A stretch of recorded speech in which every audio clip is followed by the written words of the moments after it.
There's a device that's often used in a lot of musicals we love. I want adventure in the great wide somewhere. If you'll pay close attention, you'll notice it everywhere. My heart wants to sing every song. Within the first 10 minutes or so, you'll hear a song. You wanna build a snowman? A song that expresses the hopes, the dreams, the visions, and the deepest wishes of the central character. I want more.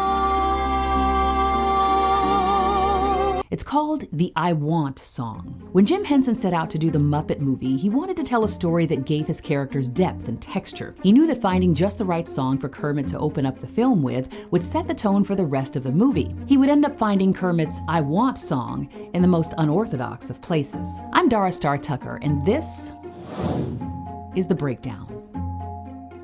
For his first feature-length theatrical release, Jim Henson needed a song that would give viewers a window into Kermit's soul and would communicate his deepest desires. The song would also let the audience know that this wasn't your typical kids' film. I mean, yeah, it was a children's movie, sort of, but the secret of the success of Jim Henson's Muppets was that he never pandered to children.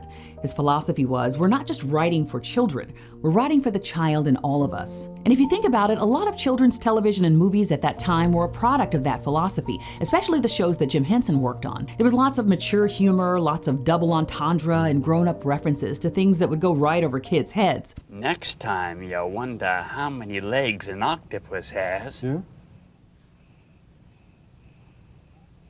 look at the 8. Octopus has 8 legs. And that's the way Jim liked it. Parents could watch The Muppet Show and Sesame Street with their children and not be driven up the wall. The dialogue was smart and the songs were magical. Sing a song.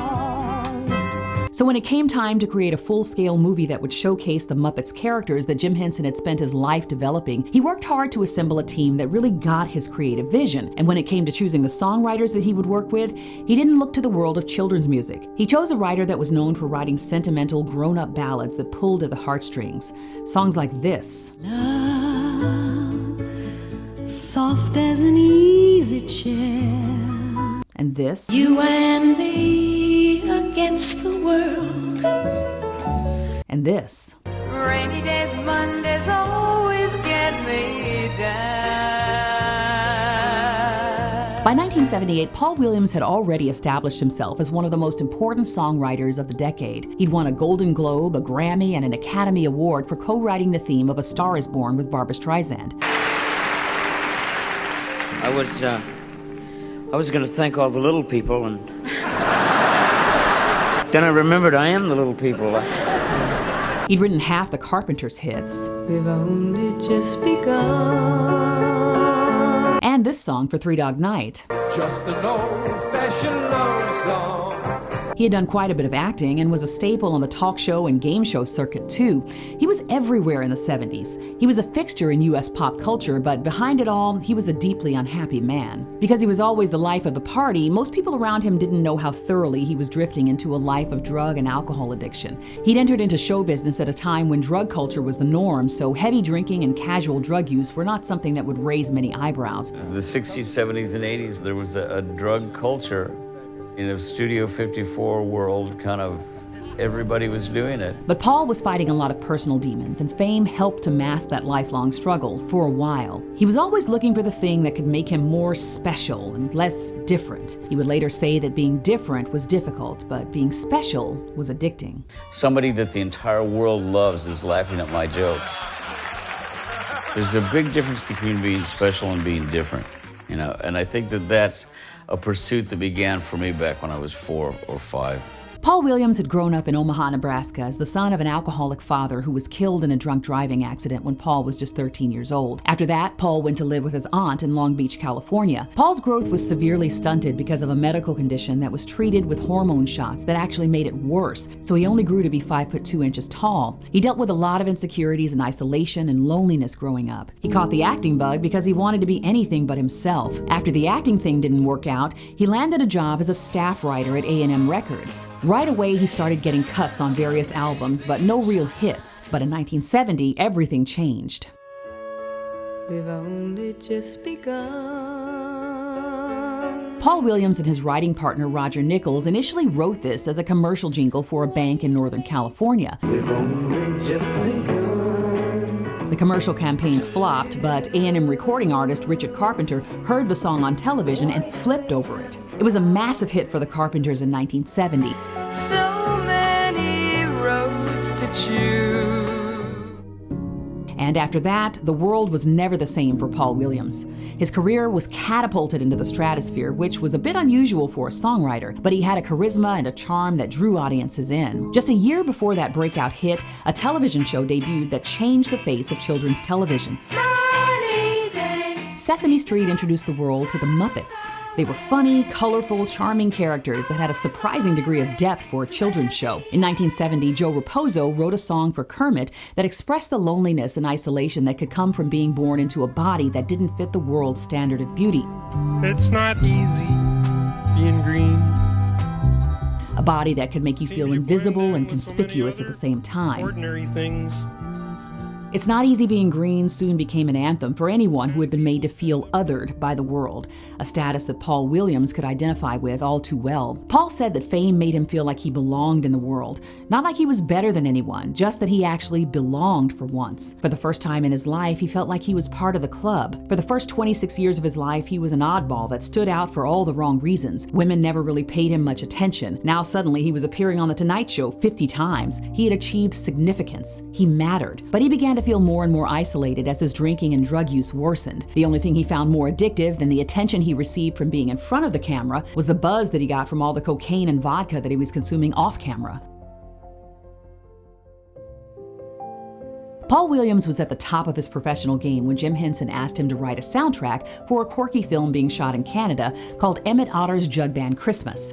After that collaboration, Jim asked him to do the soundtrack for the Muppets feature film that he was working on. Paul gladly obliged and brought in his frequent songwriting partner Kenny Asher to collaborate with him. The funny thing was, other than talking over the script and letting them know where the songs would need to be placed in the film, Jim Henson didn't provide them with any real creative guidance for the songs that he wanted them to write. They understood that his creative vision was to create well-rounded characters that didn't talk down to children, but he gave Paul Williams and Kenny Asher a free hand with the kind of music that they would be writing for the film. So the movie opens with Kermit the Frog sitting on a log in a swamp. Williams and Asher needed a song that could clearly establish the why for the film's whole premise. It was a road movie where the Muppets were making their way to Hollywood to be in the movies. So as Paul and Kenny debated what message they wanted Kermit to convey, they had to consider a few things. He was a frog. He was happy in the swamp, but he needed to have sufficient reason to leave the swamp where he'd led this simple, uncomplicated life. Kermit was isolated and a bit lonely, just like Paul. And ultimately, Kermit really just wanted to make people happy, and so did Paul. Many of the songs that Paul had had his biggest hits with spoke to this sense of longing and a search for connectedness. You and Me Against the World, I Won't Last a Day Without You, Rainy Days and Mondays, and a song called Loneliness. In addition to conveying Kermit's sense of isolation,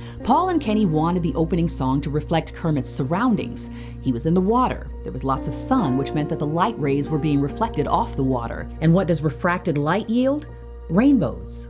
And what do rainbows represent? Dreams, visions, wishes, promises, hope. So they had their inspiration.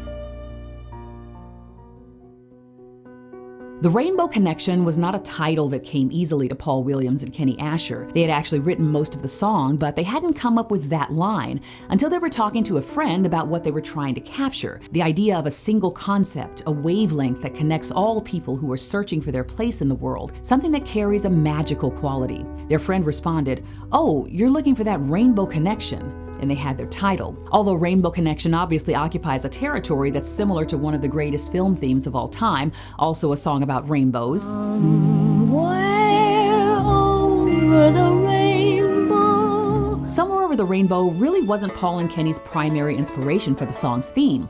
The first line is an obvious reference to that song. Why are there so many songs about rainbows? But what Paul and Kenny set out to evoke was the magic and longing of an iconic theme from Paul's favorite Disney film. When you wish upon a star. When Kermit starts to sing in that swamp, Paul wanted the audience to feel what he felt when he saw Jiminy Cricket take off his hat and look up into the night sky and sing about that star. It was the idea that simply believing in something was enough to make it a reality. What's so amazing that keeps us stargazing? The song allows the listener to identify themselves in the lyrics, so it feels personal, and it's hard not to hear that song as a reflection of Paul's own sense of longing to feel significant, to feel special, to feel like he belonged. The lovers, the dreamers, and me. And Paul knew that his ability to capture that desire for connection and significance was the key to his songwriting success. He later said that he wrote more sophisticated songs as time went on, but those songs never caught on like his early material did. He put it this way: when I wrote Authentic Need, when I wrote what was going on at the center of my chest, that's when people responded. Paul told Jim Henson that they would be sending him song samples as he and Kenny worked on building the soundtrack to the Muppet movie, but Jim responded, "No, that's not necessary. I'm sure they'll be great. I'll hear them in the studio when you finish." He trusted Paul and Kenny completely. When it came time to record The Rainbow Connection, it was Paul Williams' job to produce the soundtrack. Jim Henson was in the vocal booth alone, performing it in Kermit's voice, but something wasn't working. The magic just wasn't there. So Paul had an idea. He asked Jim to go get Kermit and actually sing the song through Kermit in the booth. So Jim Henson obliged him. He got Kermit and voiced the song with the Muppet in the booth, and suddenly, there was magic. The version that we hear in the film was recorded with Kermit in the vocal booth singing into the mic through Jim Henson. The Rainbow Connection has gone on to become one of the most beloved songs in the world. Paul Williams says the more time that passes, the less he feels any ownership of it. As to whether he and Kenny Asher really understood what they had when they wrote it, he says that answering that question would require a sense of authorship, which he really doesn't feel. The Rainbow Connection came from a place that resides deep in the human heart, that speaks to a force that's bigger than any one person, a place that a diminutive man in his often self-destructive quest for meaning and significance found a way to connect with, a place that resides just behind the sun, just beyond the rain, that when you least expect it, can step in, see us through, and somehow connect us all.